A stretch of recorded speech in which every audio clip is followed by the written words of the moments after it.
Olá! Em 2017, boa parte dos 5.570 municípios terá novos prefeitos e também novos gestores nas secretarias de educação. Com eles, desafios antigos, como o enfrentamento da evasão escolar no ensino fundamental.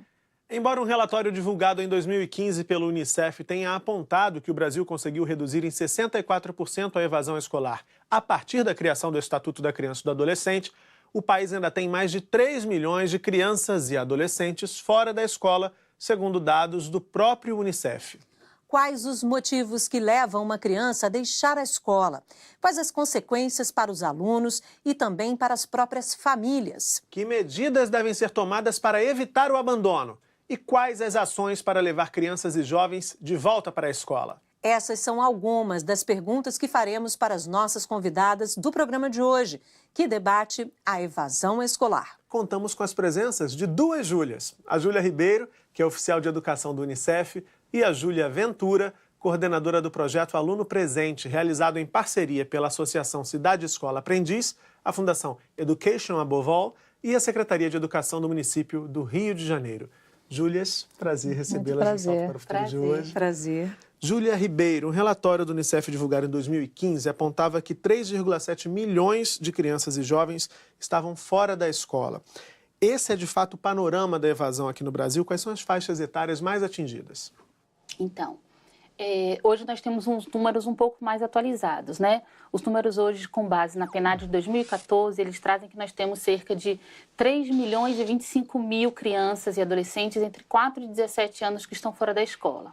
As duas faixas etárias com o maior número de crianças fora da escola se referem a de 4 e 5 anos, que nós temos um pouco menos de 1 milhão de crianças, e 15 a 17, que temos mais de 1,6 milhões de adolescentes que estão fora da escola. Obviamente, somente mais recentemente nós tivemos políticas específicas para assegurar de que essas crianças e adolescentes tivessem acesso à escola, bem como as políticas de financiamento para essa faixa etária, né? Mas mesmo assim a gente ainda tem no ensino fundamental, entre 6 e 14 anos, algo em torno de 500 mil crianças e adolescentes nessa faixa etária que continuam fora da escola, né? E, sobretudo, quando a gente fala de crianças e adolescentes fora da escola, a gente tem que olhar para aquelas crianças que especificamente estão fora da escola, mas aquelas que estão na escola, mas correm o risco de evadir. Porque é aquela brincadeira, senão a gente está enxugando gelo, né? A gente coloca os meninos na escola, então garante o acesso, mas se não houver políticas de permanência, de conclusão, de aprendizagem desses meninos na escola, eles acabam saindo novamente. Só para a gente esclarecer para o público que nos assiste, os 4 e 5 anos era uma meta do PNE, né? Incluir todas as crianças de 4 e 5 até 2016, que era uma meta que a gente ainda não conseguiu cumprir. É isso. Para esse ano de 2016, a gente tem como desafio que a Emenda Constitucional 59/2009 traz que os municípios e estados e União, né, devem assegurar que todas as crianças e adolescentes entre 4 e 16 anos estejam na escola, né? Relembrando que a Emenda Constitucional 59, ela ampliou a escolaridade obrigatória. Antes, nós tínhamos somente as crianças e adolescentes entre 6 e 14 anos com obrigatoriedade de matrícula, e agora nós temos essa faixa etária dos 4 e 5, dos 15 a 17 também inseridos, e por isso esses são os públicos que a gente ainda tem um maior desafio para inseri-los na escola. Júlia Ventura, você atua em uma das maiores redes da América Latina, a maior rede da América Latina de escolas públicas. Qual é o panorama de evasão dessa rede?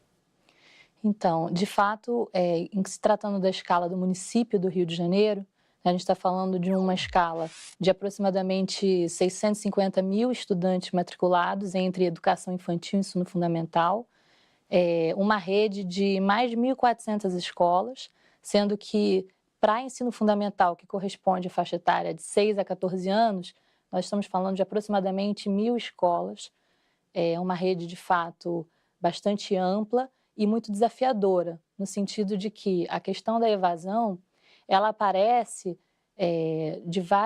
através de vários fatores, né? É um fenômeno muito complexo que a gente vem estudando com esse projeto, com essa experiência, e é um fenômeno que justamente precisa considerar os problemas, as dificuldades para a criança ingressar, ter acesso à escolarização, que é o primeiro patamar do problema, né? Aquela criança ter o acesso e conseguir ingressar de forma satisfatória, e também dela conseguir permanecer na escola e concluir todos os anos de ensino que são necessários. Os maiores desafios estão nas mesmas faixas que a Júlia apontou para a gente, ali de 4 e 5 anos, 15 e 17? Repete mais ou menos esse padrão? O padrão, ele se repete. No caso do projeto que a gente desenvolve, a gente trabalha exclusivamente entre 6 e 14 anos, justamente porque, considerando a obrigatoriedade anterior, antes dela ter sido ampliada, a gente precisava dar conta de que, na idade obrigatória, a criança não perdesse esse direito, né? Mas, considerando justamente as pesquisas em torno da evasão, de fato, os anos iniciais e também os anos finais são os mais prejudicados. Eu quero fazer uma pergunta que eu acho que ambas podem falar, mas eu queria começar com a Júlia Ribeiro, que é a questão do perfil. A Júlia Ventura falava da complexidade, a gente sabe que é complexo, mas será que não tem aí um mapeamento de um perfil desse aluno que abandona a escola? A maior parte dessas crianças e adolescentes que estão fora da escola, elas são do sexo masculino, são crianças e adolescentes que vivem... É um perfil geral, né, gente? Claro que de município para município vai ter um pouco de diferença, mas então são crianças e adolescentes que vivem na zona rural, cujas famílias têm baixa renda, têm baixa escolaridade, né? E aí você vai entrar também as populações mais vulneráveis e aquelas que socialmente, historicamente, elas são mais vulnerabilizadas na nossa sociedade, como a gente vai poder verificar com as pessoas com deficiência, os indígenas, os quilombolas, os negros. Então, quando a gente faz todos os recortes de dados, né, que você pega uma população branca, uma população negra, a gente vê que ao longo dos últimos anos, os indicadores educacionais, eles mostram de que houve uma melhoria.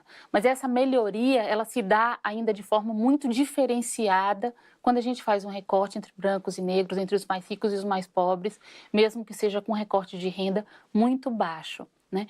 O Unicef, ele lançou no ano de 2014, esse relatório que vocês falaram anteriormente, um site, né, juntamente com o relatório, a gente lançou um site, o www.foradascolanãopode.org.br. Nesse site, a gente convida os municípios para que eles conheçam a sua realidade educacional com relação à exclusão escolar. E lá a gente tem o perfil de cada um dos 5.565 municípios brasileiros, cada um relacionado com a idade da etapa da educação, né, 4 e 5, 6 a 10, 11 a 14, 15 a 17, para que os municípios, a sociedade também tenha esse papel importante de cobrar dos seus gestores, que os gestores tenham conhecimento, mas que a sociedade também cobre de seus gestores uma atuação e uma busca ativa mesmo desses meninos e meninas que estão fora da escola. É porque não dá para naturalizar, né, Júlia? Dizer assim, são as populações mais vulnerabilizadas historicamente, estão fora da escola, é assim porque é assim e fica por isso mesmo. Não, a sociedade precisa se mobilizar também para que essa busca ativa seja uma realidade, para que esses meninos e meninas voltem para a escola, né? Tem muitos pontos importantes aqui para a gente comentar, né? Na realidade, naturalizar nunca é ideal, né? Porque quando a gente fala em questões e problemas sociais, a gente está falando de um diagnóstico que precisa ser feito para uma política que ela só vai funcionar em cima de um diagnóstico real. Então, assim, o nosso projeto especificamente, ele hoje tem um banco de dados de aproximadamente 18 mil crianças que foram identificadas fora da escola ou em risco de evasão no município. E em cima desse banco, a gente, de fato, consolidou um perfil desse fenômeno. Hoje a gente pode falar um pouco melhor sobre o fenômeno da criança fora da escola no Rio de Janeiro por conta dessa experiência. E corroborando com o que a Júlia traz em nível nacional, a gente tem, de fato, um perfil de baixa renda e, mais especificamente, quase 70% das famílias entrevistadas, elas recebem menos do que 2 salários mínimos, sendo que, ao mesmo tempo, 50% dessas famílias não têm acesso a nenhum benefício social, como Bolsa Família, que são programas que, pela transferência de renda, buscam a condicionalidade, né, da frequência à educação. Então, assim, a gente está falando de um problema econômico e social mais profundo, né, de uma desigualdade social mais profunda que ainda incide na condição dessa família ter acesso à educação, como eu falei anteriormente. Né? Não basta existir em escolas. A família ela precisa ter condições de participar desse processo de escolarização e de permanecer na escolarização. E isso envolve uma série de fatores que precisam ser atendidos, uma série de direitos que precisam estar garantidos para que a criança também tenha o direito à educação. E aí eu poderia falar mais sobre o perfil, falar que são crianças que têm, sim, uma questão étnica presente, quase 70% delas se declaram pardas ou pretas, né, que fala ainda de um déficit histórico do nosso país com relação a essa população. Poderia falar também da escolarização dos pais, que são famílias que quase 60% não concluiu o ensino fundamental. Então, como isso é relevante para a continuidade dos estudos também na escolarização das novas gerações. Você falou aí em risco de evasão. Há uma diferença, né? Óbvio. O aluno que evadiu e o que está em risco de evasão, ele também está dentro, se enquadra aí nesse perfil? Se enquadra, sim. O critério que a gente utiliza é justamente a criança que não está vinculada, mas precisaria estar, porque a idade corresponde à obrigatoriedade, ou a criança que está vinculada, mas é muito infrequente. E a infrequência, ela é um risco imediato de evasão. Se isso não é acompanhado permanentemente pela gestão pública, a criança abandona e sabe-se lá quando que ela retorna. E ela... Quer dizer, para ficar bem claro para quem está nos assistindo, a criança que começa a faltar muito às aulas, Exato. Ela é uma criança que tem ali riscos grandes de deixar a escola. Exatamente. A política municipal trabalha com a frequência limite, com a infrequência limite de 25%. Inclusive, que é uma infrequência que acarreta a repetição, a retenção, né? Então, a gente trabalha também com esse limite, mas antes de chegar aos 25, a gente já começa a atuar, entra em contato com a família, faz visita domiciliar e a gente vai justamente buscar entender toda essa complexidade em torno do fato daquela criança não estar mais frequentando a escola. Certo, vamos responder agora as perguntas do Facebook, começar, né? A gente divulgou o tema dessa edição do Salto para o Futuro, como a gente sempre faz no Facebook, e o Charles Damascena pergunta, Júlia Ribeiro, não existe um questionário socioeconômico do aluno no momento da matrícula para que a escola possa se antecipar a essa situação? Existe quando do preenchimento da matrícula, inclusive quando o INEP ele solta os dados do censo escolar, eles soltam juntamente esse questionário socioeconômico das famílias, o próprio IBGE, então quando faz, né, cada um, o INEP que olha para dentro da escola e o IBGE que olha para os dados fora da escola, existem esses dados. Talvez o que mais precise é a escola e o gestor e a rede municipal, né? A sala de aula, a escola e a rede municipal efetivamente se empoderar dessas informações e que entenda que os dados educacionais ou os dados socioeconômicos, eles são muito importantes para que se possa transformar as realidades. Requer muita vontade política para se apossar desses dados educacionais, socioeconômicos, enfim, e que possa, a partir desta realidade, identificar uma realidade, mapear uma realidade e poder incidir com políticas públicas específicas, diferenciadas para públicos específicos, né? Isso é muito importante quando a gente fala tanto do fora da escola quanto dos meninos em risco de evasão. A gente ainda tem tempinho para uma outra pergunta da Elisete Pinheiro. Ela, na verdade, não faz pergunta, ela faz uma afirmação. Não há evasão nas particulares. A evasão se dá na escola pública porque não há investimento em qualidade. É fato ou é mito? O que você acha, Júlia Ventura? A afirmação da Elisete é uma afirmação polêmica, né? Se a gente buscar relativizar que quem está na rede particular, ela procurou uma rede, ela tem um custo, né, para manter a sua criança nessa rede. Eu não sei dados de evasão sobre a rede particular, mas, de fato, a família que coloca a criança na rede privada, ela está ali comprometida com aquele projeto. Inclusive, ela está pagando por ele privadamente, coisa que não precisaria, porque a educação é um direito universal. E na nossa sociedade brasileira, é um direito que acabou se focalizando nas classes mais pobres, por conta de uma evasão em massa aí das classes médias para a rede particular.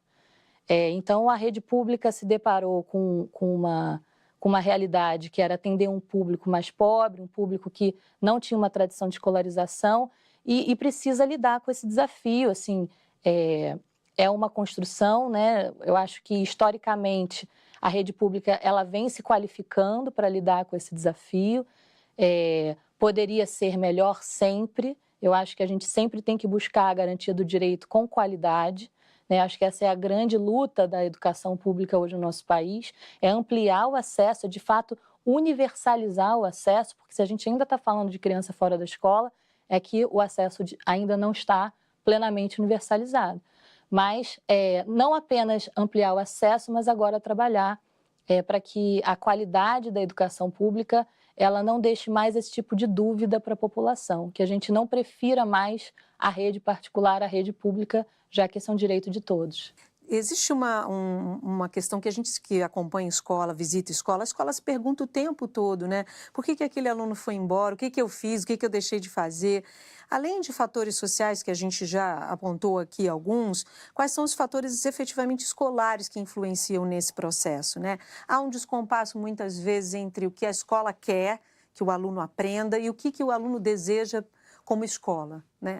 De fato, isso que vem se discutindo há muito tempo, os alunos hoje acham a escola chata e não querem ficar. Isso está em jogo também?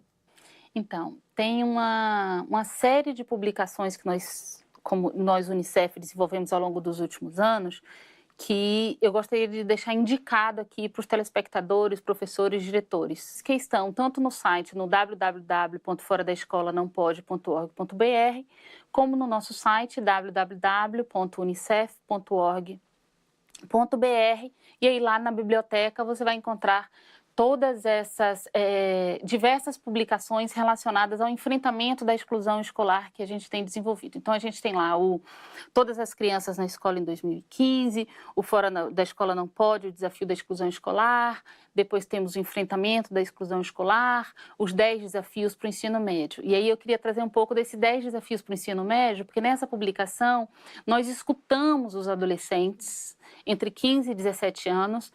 Uma das questões que esses adolescentes trouxeram para a gente, por exemplo, foi a necessidade de se investir na relação educador-educando. Eles reconhecem que tiveram bons professores na escola, né, alguns desses professores, mas eles também reconhecem que tem alguns outros professores de que eles não conseguem ter uma relação efetiva. E a gente sabe que a aprendizagem, ela passa também pelo afeto. Então, como que esses professores e gestores, eles têm reconhecido esses alunos, né? Acreditam ou não na capacidade de aprender desses meninos. Então, qual tem sido o olhar, né, que trazem? Então, essa foi uma das questões que eles trouxeram. Outras questões também identificadas por esses adolescentes nesse estudo, né, se refere à questão de que o currículo da escola precisa estar mais relacionado ao projeto de vida deles. Então, como que a escola tem enfrentado temas relacionados à violência, à discriminação e ao bullying, né? Então, essas questões que são também causas de exclusão escolar, elas precisam ser tratadas no projeto político-pedagógico das escolas. De que forma que a escola pode transformar todo esse nosso conteúdo que está aí no dia a dia em conteúdo de sala de aula, que aprenda realmente e que contribua para que esses meninos e meninas ajudem nessa transformação de um projeto de sociedade, né? De que realmente seja mais inclusivo, de que seja mais diverso, de que a gente aprenda, respeite e valorize as diferenças que tanto temos. Esses jovens querem mais conexão entre a escola e a realidade deles. Exatamente, precisa estar mais conectada ao projeto de vida deles, né? De que forma que a escola se relaciona. Outra coisa é de que eles se ressentem de que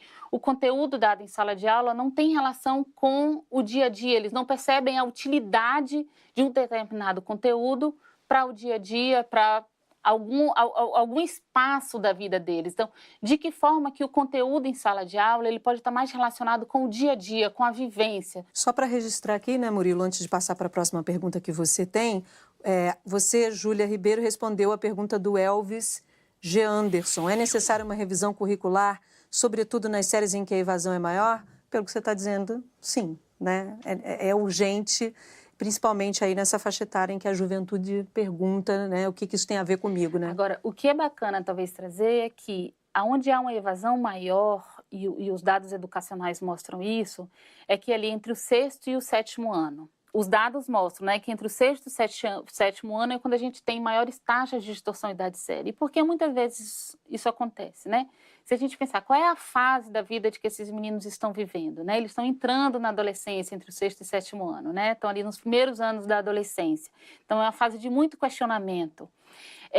Se a gente pensar na própria estrutura escolar, esse menino e menina, ele saiu ali dos anos iniciais do ensino fundamental, onde muitas vezes, quer dizer, se tem um número menor de professores e que é mais possível de que haja um olhar mais diferenciado, mais individualizado até para essa criança, para esse adolescente.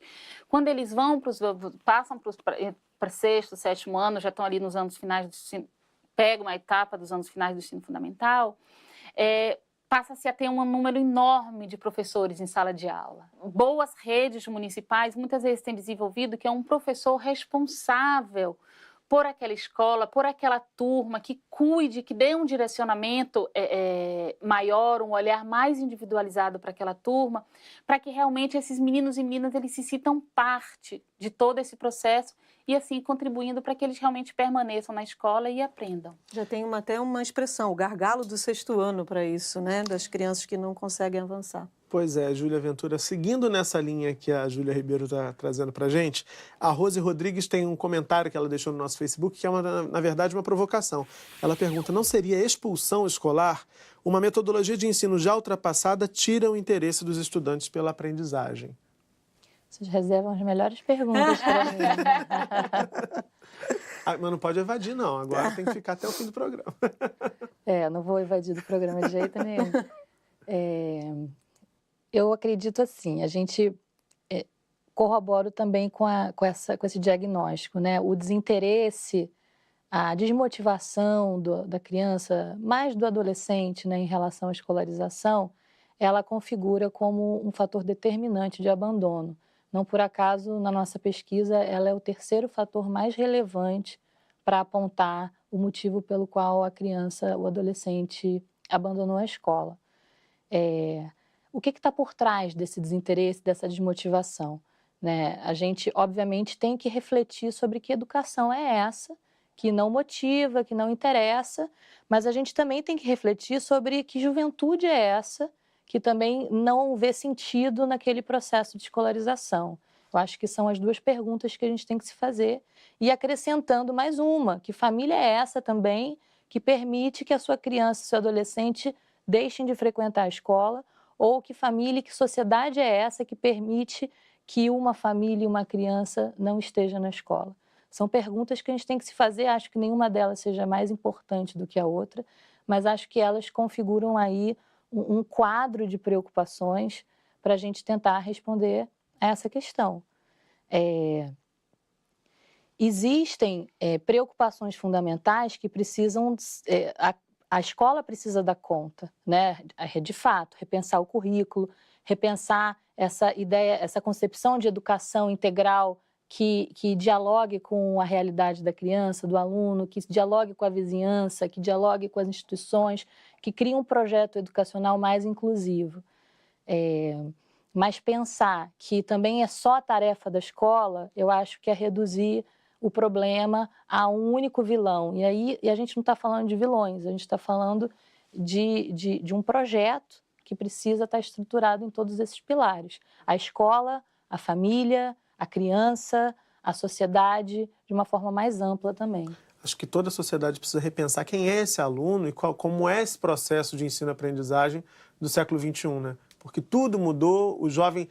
É muito comum a gente ouvir de professores assim, mas os meninos e as meninas não querem aprender mais nada. Mas você olha fora da escola, eles estão constantemente aprendendo coisas novas o tempo inteiro. Então, quer dizer, eles continuam buscando informação, conhecimento. Talvez a forma como a escola tradicionalmente tenha se utilizado, né, os mecanismos de que ela tem se utilizado para poder fazer esse conhecimento chegar a esses meninos, para que eles construam esse conhecimento, é que não seja mais o mais indicado, mais adequado para essa juventude, para essa meninada do nosso tempo, né, Júlia? Eu queria enfatizar uma experiência que a gente teve com os grêmios escolares ao longo da realização desse projeto também, que nós trabalhamos diretamente com os representantes dos grêmios nas escolas e nós fizemos uma pesquisa com eles, né, e as escolas que foram escolhidas foram escolas que tinham uma incidência, uma taxa de evasão maior, E aí os próprios alunos perguntaram para os seus colegas, fizeram uma pesquisa quais os motivos da evasão ali, ou quais os motivos do desinteresse, da desmotivação. E é muito perceptível o que a Júlia também trouxe, que é a questão das relações no interior do espaço escolar.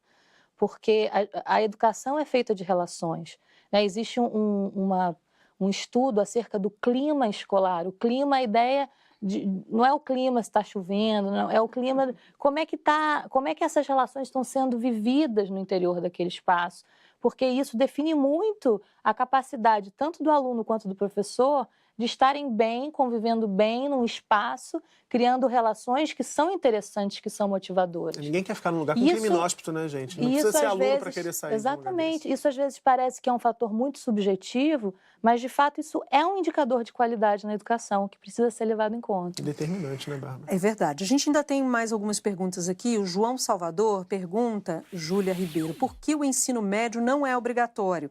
A evasão diminuiria com o aumento da escolaridade dos jovens e mais professores também. Teríamos aí mais professores, segundo ele. O ensino médio, a partir do PNL, passa a ser obrigatório, né? Como é que... E ele, de fato, aí garantiria, o fato de ser obrigatório garantiria aí uma não evasão? Né? Uma relação direta? Essa é uma boa discussão, né? Porque, como falei anteriormente, então, a Emenda Constitucional 59 e o próprio Plano Nacional de Educação, eles trazem que temos, a partir de 2016, está obrigatório. E está obrigatório o acesso, né? O que a gente não pode dissociar é o acesso, a permanência, a aprendizagem e a conclusão. Porque não basta colocar os meninos na escola. Se a gente colocar os meninos na escola, a gente não está garantindo o direito efetivo de que eles têm à educação e o direito efetivo de que eles têm a aprender. Então, é importante que seja obrigatório?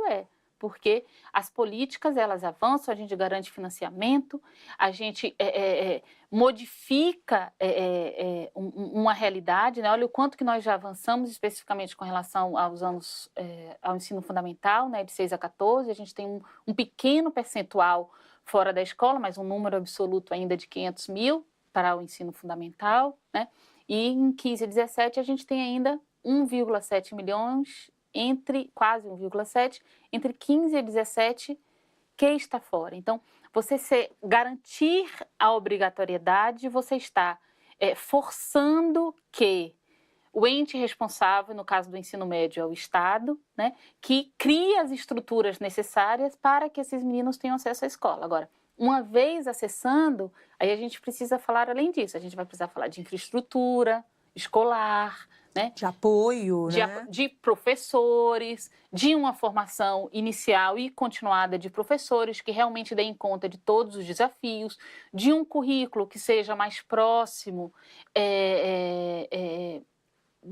da vida, né? Do cotidiano mesmo. É essa adequação que a gente precisa fazer, né? De que forma fazer com que a escola ela seja mais atrativa, de que modo fazer com que a escola seja algo interessante na vida desses meninos e meninas. Uma das formas mais simples é talvez escutá-los, e os meninos querem isso. Você trouxe isso aqui com a questão dos grêmios. Então, por que as escolas e os meninos trazem que querem isso, né? Por que a escola não escuta os meninos com relação ao uniforme, com relação ao horário, com relação à organização curricular, com relação ao período de duração das aulas? Vamos escutar esses meninos, trazê-los mais participativos. Essa é uma das questões que eles realmente trazem e que poderia muito contribuir para que eles se sentissem mais parte deste processo. A gente ouviu aqui dizer que muitos dos jovens que estão no ensino noturno não deveriam estar, que têm uma idade adequada para estar no ensino diurno, porque optam por noturno porque é menos infantilizado para eles. Eles se sentem mais adultizados, se sentem mais adultos, porque são talvez mais ouvidos como um adulto que está ali do lado dele. Isso é um fator de saída você já apontou aí, Júlia Ventura, que sim, né? Isso é um fator de abandono na idade adequada e ida para um noturno que ele nem tem idade, ou teria, né? Ele tem a idade adequada para estar no diurno e não no noturno. O que acontece? Por conta da distorção idade-série, muitas vezes um aluno que é mais velho, sim, ele acaba precisando frequentar turmas de crianças mais jovens. E isso é um fator que desmotiva, justamente porque ele quer estar entre os dele, né, em uma faixa etária correspondente. Então, acaba que o EJA, né, que é Educação de Jovens e Adultos, se torna uma opção, embora não seja o ideal, porque a educação de jovens e adultos é quase como um final do segundo tempo do jogo, né? A gente não quer que eles cheguem lá, a gente quer que eles estejam adequados na idade séria correspondente. Júlia Ventura, vamos falar um pouquinho desse projeto, né? O projeto Aluno Presente, que vocês fazem a chamada busca ativa para levar o aluno de volta para a escola. Como é que funciona, como é o processo, né, entre a secretaria, vocês e a chegada até esse aluno que já saiu da escola, né? Ok, vamos lá. Vou tentar ser sucinta, porque é um processo bastante longo. A gente trabalha com um profissional de campo, chamado articulador local. E esse profissional não tem esse nome por acaso, né? Ele é um profissional que está vinculado diretamente à nossa instituição, que é uma organização da sociedade civil, mas nós trabalhamos com uma referência direta com as CREs, que são as Coordenadorias Regionais de Educação, que são da Prefeitura, da Secretaria de Educação. O nosso articulador, ele justamente faz um trabalho de busca ativa. Ele trabalha com listas oficiais que vêm da Secretaria de Educação, listas de infrequência, listas de abandono, para servir como guia, como norte do processo da busca ativa, mas ao longo da sua caminhada pelos territórios da cidade, e a gente está presente em todos os territórios da cidade, especificamente as favelas e periferias, que é onde a gente detém maior potencial de encontrar criança fora da escola, ao longo da sua caminhada eles já vão identificando também as crianças de outras formas. Existem muitas instituições locais presentes nos territórios, que inclusive conhecem os territórios muito mais do que o nosso próprio profissional e que, através da articulação com elas, a gente recebe indicação de casos. Então, esse trabalho é feito, uma vez que a família ela é identificada, criança é identificada, o responsável dessa criança ele é acionado pelo articulador, e aí a gente, no primeiro momento, tenta entender por que essa criança está fora da escola. Ou em risco de evasão. E a relação com a família é sempre uma relação que precisa ser criada uma confiança, porque muitas vezes a família também encara aquilo como uma possibilidade de punição, né? Porque a criança ela tem a obrigação de estar na escola e se não está, ela pode ser punida. Então a gente tem que criar uma relação de confiança para entender o problema. A gente não trabalha com viés punitivo, muito pelo contrário, a gente quer entender a questão para poder dar uma solução para ela. E uma vez que a gente entende, então, se a criança está fora da escola, simplesmente perdeu o prazo de matrícula, a gente vai lá, encaminha a família para a CRE encontra uma vaga para a criança, família faz a matrícula, a criança volta a estudar. Mas se a gente encontra um caso que a criança está fora da escola, porque alguém da família tem algum problema de uso de drogas, ou porque a gente tem uma demanda de saúde que precisa de atendimento, então a gente começa a criar as pontes entre as instituições do poder público, dando os devidos encaminhamentos. Então a gente vai e acompanha a família, seja uma questão de documento, porque aquela criança foi adotada pelo tio e não tem certidão de nascimento, a gente vai lá com ela no Conselho Tutelar, vai lá com ela no CRAS, que são as instituições responsáveis para dar esse tipo de atendimento, e a gente tenta solucionar caso a caso que a gente encontra nos territórios. Júlia Ribeiro, a gente estava conversando aqui no intervalo e você também contava que o Unicef está desenvolvendo mecanismos, inclusive tecnologias, para também enfrentar essa questão da evasão. Conta pra gente agora. Pra gente você já contou, mas conta para quem está nos assistindo. Vamos contar para o nosso grande público. De desenvolvimento de uma tecnologia social, de uma tecnologia em si, que contribua para que os gestores realmente façam um mapeamento e um diagnóstico dessas crianças fora da escola, quais são as principais causas, onde estão georreferenciadas essas crianças no território, para que possam pensar em políticas públicas específicas, para que políticas públicas específicas e diferenciadas que efetivamente deem conta dessa questão. Uma das redes em que a gente está testando essa ferramenta que a gente está desenvolvendo, uma criança a gente foi identificada uma criança com 13 anos de idade, que ela parou de estudar aos 8 anos de idade, ou seja, ela tinha 5 anos que essa criança estava fora da escola. Ela havia saído da escola por uma questão de bullying. Então, o bullying foi um fator uma causa em que fez com que ela saísse da escola. Mas há toda uma questão social por trás também, de que o município, ao identificar, ele trouxe de volta essa criança para a escola, mas ele está precisando dar toda uma assistência de moradia, de acesso a saneamento, para garantir de que a criança realmente ela permaneça na escola, porque esse foi um dos fatores, ela sofria bullying por conta dessas questões e que impediu de que ela estivesse na escola. Então ali a gente tem a secretaria, a criança foi reinserida no programa Bolsa Família, essa criança estava fora do Bolsa Família, então ela tem ali uma ajuda de renda, está sendo assegurada uma nova moradia, ela está... A escola, é uma questão de transporte escolar também que está sendo assegurada. Então, você tem diversas secretarias trabalhando para que uma única criança tenha acesso à escola. E é esse cuidado que a gente tem que ter, né? Porque quando a gente fala de direito, a gente está falando de direito humano de uma criança. Então, é cada criança, cada adolescente. E é isso que conta. Você queria comentar também, Júlia Ventura, eu já até passo para você uma pergunta, que é como... gostaria de saber como a sociedade pode contribuir para amenizar isso. Eduarda Viana, Milhomem Viana, obrigada, Eduarda, que vai aí na linha do que já estamos aí, vocês estão apontando, né? Eu queria voltar ao ponto da intersetorialidade, né? Que essa tem sido uma experiência muito rica desse trabalho, justamente trazer todos esses parceiros que já existem, todos esses níveis, essas instâncias do poder público que já estão, inclusive, presentes nos territórios também, para se comprometerem com a questão da criança fora da escola, entendendo que no momento em que se considera numa política pública o foco do direito da criança, e a gente tira a centralidade da educação ou da saúde ou do desenvolvimento social, mas a centralidade passa para a criança e para o direito que ela tem de acessar todos os seus direitos, a gente enxerga, então, a política de fato de uma forma intersetorial, porque esses atores precisam trabalhar em conjunto para que esses direitos sejam assegurados. Então, quando a pergunta chega, o que a sociedade pode fazer, na realidade, a gente primeiro tem que entender que o direito à educação é um direito que um direito para todos, mas que a criança que está fora da escola, esse não é um problema só daquela criança, esse não é um problema só daquela família, quiçá apenas do Estado. Quando a gente pensa que existe um contingente ainda significativo de crianças fora da escola, a gente está falando justamente de um projeto de sociedade que precisa garantir esse direito para essas crianças, porque isso nos afeta diretamente. Isso afeta a cidade que a gente quer construir, isso afeta o país que a gente quer construir, o projeto de sociedade que a gente acredita. Então, essa experiência, eu preciso fazer jus também a como os recursos tecnológicos na nossa era atual, né, eles têm que ser utilizados pela gestão pública e eles são extremamente favoráveis para uma gestão de maior qualidade.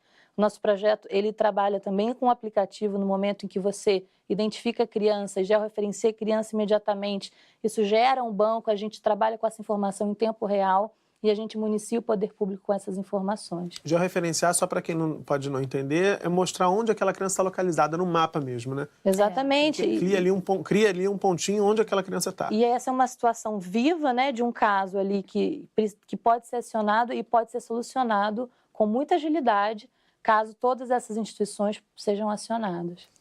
A gente tem uma outra pergunta do Facebook, Júlia Ribeiro. A pergunta foi enviada pela Lara Alves. Lara, obrigado pela participação. Qual a relação da gravidez na adolescência com a evasão escolar?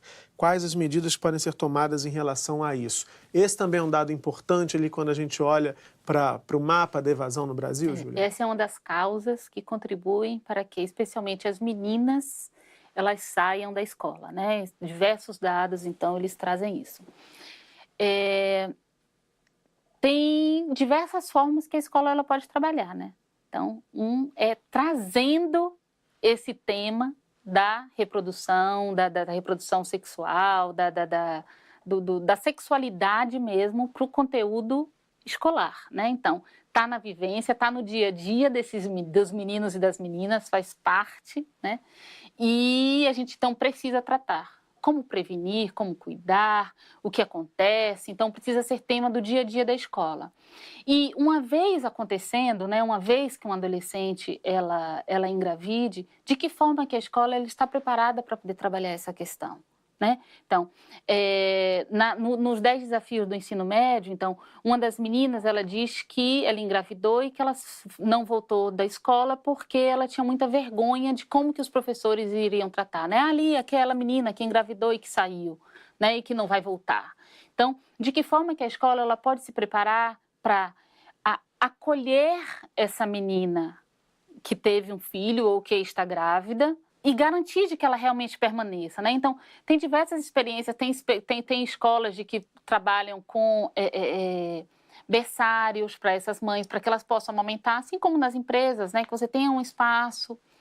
Teve um projeto que nós apoiamos certa vez, porque às vezes a escola ela acha que ao tratar dessa questão, ela vai estar estimulando. Isso é muito comum, a gente já ouviu aqui. As famílias, né? Pois é. E os pais, as famílias, eles pensam muito isso também. Então, um dos projetos que nós apoiamos, a escola começou a tratar dessa questão, né? Então, a criança, a adolescente, trazia o seu filho para poder cuidar. Num primeiro dia, várias amigas ajudavam ali a cuidar daquele menino e amigos também, né? Ajudavam a cuidar daquela criança porque era novidade. Num segundo dia, num terceiro momento, já não mais tanto, e num quarto mais não. E aí a escola em si comprovou de que o lidar com um adolescente mãe fez com que os índices de gravidez diminuíssem naquela escola, porque viu que não é, ou esse conto de fada, não é nenhuma imaginação que a gente pensa, que traz responsabilidades, que traz deveres, e a gente torna muito mais consciente e empoderada para poder se colocar em determinadas situações. E fazer escolhas, o contrário né? da expectativa, né? Exatamente. Em vez de incentivar, melhora a conscientização. A gente está fechando o programa, infelizmente ainda tínhamos muito a debater, mas eu queria que você, Júlia Ventura, falasse de uma outra afirmação de uma pessoa que acompanha, uma telespectadora que acompanha a gente, que é a Andréa Alencar. Ela diz assim: cobrar a responsabilidade dos pais dentro das ações, né? Valorizar o profissional da educação e estruturar o Parque Nacional. Pelo que vocês já apontaram aí, não é só cobrar, né? Tem, claro, que há deveres, há direitos e deveres, mas tem que ter um olhar mais generoso, vamos dizer assim, para esses pais que muitas vezes estão ali passando por problemas, né? E a valorização do profissional da educação é sempre, a gente aqui na TV Escola imagina isso. Estruturar o Parque Nacional, eu não entendi muito bem o que ela quis dizer, mas eu imagino que estruturar aí a educação para lidar com essa questão. Dentro dessa estruturação, aí sim eu queria perguntar para você que a gente está falando o tempo inteiro do retorno. Em algum momento vocês já até apontaram, mas o que fazer para evitar que a evasão aconteça, que o abandono aconteça? É importante a gente sempre ter em mente que, apesar de muitas experiências já estarem em curso, é importante que elas tenham uma escala geral, que elas deem conta de toda a rede. Quando a gente fala de programas e projetos que estão em curso dentro das secretarias, é importante que elas tenham uma abrangência plena no município, que nenhum local, nenhum território fique de fora, que nenhuma escola fique de fora daquele programa, que nenhuma escola... Porque é aí que a gente fala realmente de acesso, né? de oferta. Eu acho que muito já se avançou, muito ainda tem que se avançar. Esse projeto é uma experiência, uma experiência inédita no país, assim, que realmente a educação olhou para fora dela mesma, né? Porque a criança que está fora da escola, ela não está dentro da escola, ela está fora e isso deixa de ser um problema da educação. É a primeira vez que a gente tem uma experiência que, de fato, a educação se abre e olha, não, essa criança que está fora da escola também é um problema meu e eu vou aqui olhar com atenção para esse problema, com tempo hábil para solucionar esse problema, para que a gente ainda possa trazer essas crianças novamente. Mas, como já foi falado aqui ao longo de todo o programa, não é simplesmente uma questão de trazer a criança. Problemas muito estruturantes têm que ser enfrentados primeiro. Eu vou dar um exemplo para vocês. Quando eu falo e aí talvez seja uma especificidade ainda maior no Rio de Janeiro, a gente trabalha em territórios onde muitas vezes a criança fica sem aula durante dias, semanas, meses, por conta de conflitos armados na sua esquina, né? E isso não apenas não permite que a criança acesse a escola, como também desestrutura uma família com a ameaça ali iminente à vida, estrutura uma instituição escolar, professores que também ficam com medo. A questão da política de segurança pública na nossa cidade é uma questão que tem influenciado sobremaneira, principalmente quando a gente fala de crianças moradoras de favela e de escolas situadas nesses territórios. Um tema que ao longo do programa me veio a todo tempo, eu acho que tem relação aqui também, e não posso perder essa oportunidade de estar falando com professores, né? É a questão da naturalização do fracasso escolar, né? Então, a nossa sociedade, ela acredita que o João consegue aprender, mas a Maria não. Então, a Maria vai repetir. A primeira mudança que precisa ser feita é a questão da não aceitação do fracasso escolar, né? Então, de que forma que essa rede se reestrutura para poder trabalhar com esse aluno, de como que uma política nacional de formação de professores pode trabalhar para poder lidar com esses temas outros, porque muitas vezes a gente pensa que o professor vai chegar numa sala de aula, nós professores pensamos que vamos chegar numa sala de aula e que vamos lidar ali com aqueles alunos todos sentadinhos, um atrás da cadeira do outro, que estão todos caladinhos, que faz uma pergunta e que os professores respondem. Não são esses professores que estão na sala de aula. Esses professores estão nos livros, estão nos filmes, mas eles não estão na vida real, né? Então, de que forma que a gente lida com esse aluno real? Esse aluno real que ele está ali inquieto, que ele está se mexendo o tempo todo, que ele está levantando, que ele está sonhando com coisas que estão do lado de fora. É uma sala de aula que ela é realmente diversa, tanto nos internos dos alunos, quanto na sua diversidade também externa, né? Então, de que forma que esse professor ele pode se preparar para poder dar conta desse desafio, né?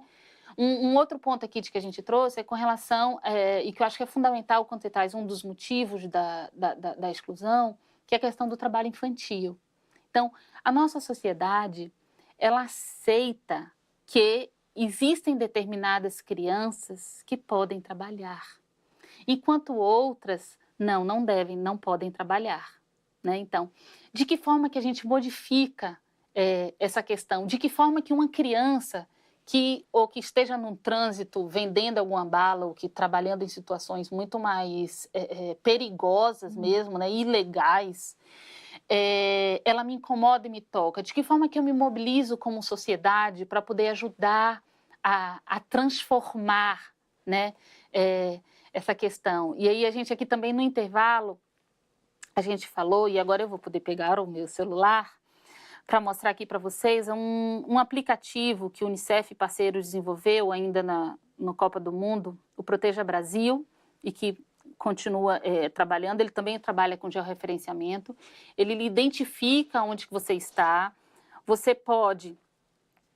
traz a denúncia à palma da mão de todos os cidadãos, né? Então, você tem aqui a possibilidade de denunciar e selecionando os tipos de violação, né? Então, aqui estão os tipos de violação. Em relação à criança. Em relação à criança e ao adolescente, né? Então, você tem aqui casos de violação de direitos de meninos e meninas, como violência sexual, violência física, psicológica, pessoas com deficiência, comunidade LGBT, população em situação de rua, igualdade racial, outros tipos de violação. Tem aqui a questão da negligência e abandono, que são especificamente cabe para as crianças que estão fora da escola. Então, de que forma como eu, como cidadão, me mobilizo, identifico essa questão e faço um pedacinho dessa rede, né? É um aplicativo que todo mundo tem acesso, pode ter acesso. Gratuito, pode-se baixar nas lojas Android e iOS. Chama Proteja Brasil. Proteja Brasil. Ok. Ótima dica. Ótima dica, inclusive, para quem mandou pergunta questionando como é que a sociedade podia ajudar. Está aí uma forma, né, de participar dessa ação aí para trazer as crianças de volta para a escola ou não deixar que elas saiam, né? Júlias, muito obrigada pela participação de vocês hoje no programa. Foi ótimo o debate. Obrigado, gente. Obrigada a vocês. Quer deixar seu comentário sobre o programa ou sugerir outros temas? Então acesse o nosso Facebook, o endereço está aí na tela, facebook.com/TV Escola. No Facebook você também encontra os temas que estamos gravando e pode deixar lá as suas perguntas para serem debatidas aqui no programa. Bem, você viu que no programa de hoje as nossas convidadas falaram bastante do bullying como uma das causas da evasão escolar aqui no nosso país. E vale lembrar que nessa temporada o Salto para o Futuro dedicou um programa inteirinho à discussão de bullying e cyberbullying. E esse programa você encontra no nosso site. É só acessar tvescola.mec.gov.br/salto. O Salto para o Futuro de hoje fica por aqui. Até o próximo programa. Aqui na TV Escola, o canal da educação. Tchau! Tchau!